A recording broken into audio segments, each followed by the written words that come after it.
Hello সবাই, good morning. দেখো সকালবেলা উঠেই জলটুকু খেতে যে আমার এত বিরক্ত লাগে কি বলবো। তোমরা কিন্তু সেটা আমার মুখ দেখে অবশ্য বুঝতেই পারছো, কিন্তু মায়ের হুকুম কি আর করা যাবে। জল টল খেয়ে বিছানা গুছিয়ে আমি চলে আসলাম বাইরে।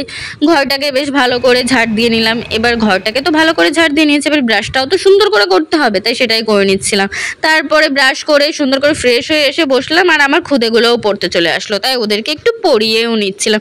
এরা কিন্তু অনেক গুড, বেশ ভালো মনোযোগ দিয়ে পড়াশোনা করে। তো তারপরে আমি আর দুষ্টু না চলে গেছিলাম একটু বাইরে। দেখো চারিদিকটা কি দারুণ লাগছে দেখতে। নিচে কিন্তু সবুজ মাঠ আর উপরে নীল আকাশের মধ্যে সাদা সাদা মেঘ ভেসে বেড়াচ্ছে, দারুণ লাগছিল দেখতে। আমি আর দুষ্টু কিন্তু দারুণ মজা করছিলাম।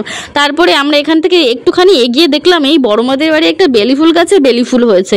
গাছে ফুল থাকলে সেটা দেখতেই আমার ভালো লাগে, কিন্তু জানি না কি হয়েছে, এই ফুলটা দেখে আমার একটু ছিঁড়তে মন চাইলো। তাই ভাবলাম সবসময় তো এরকম করা হয় না, মাঝে মাঝে একটু করা যেতেই পারে। আর ফুলটা তাই ছিঁড়েই নিলাম, আর দুষ্টু কিন্তু আমার হাতে থেকে ফুলটা কেড়ে নিয়েছে। তারপরে দেখো বাড়িতে এসে দেখি ভাই এক ঝুড়ি মুরগির বাচ্চা এনেছে। মুরগির বাচ্চাগুলোকে পেয়ে দুষ্টু তো একেবারে আনন্দে আত্মহারা, খুশিতে পাগল হয়ে গেছে। তারপরে মা বলছিল দুপুরে রান্না হবে, তাই এই শাকগুলোকে একটু বেছে খুঁটে দিতে। এই শাকগুলো কিন্তু খেতে টক লাগে। এই শাকগুলো মা সুন্দর করে রান্না করে, আবার সুন্দর করে মাখিয়েও দেয়। আমি তো একেবারে দারুণ টেস্টি করে খাই।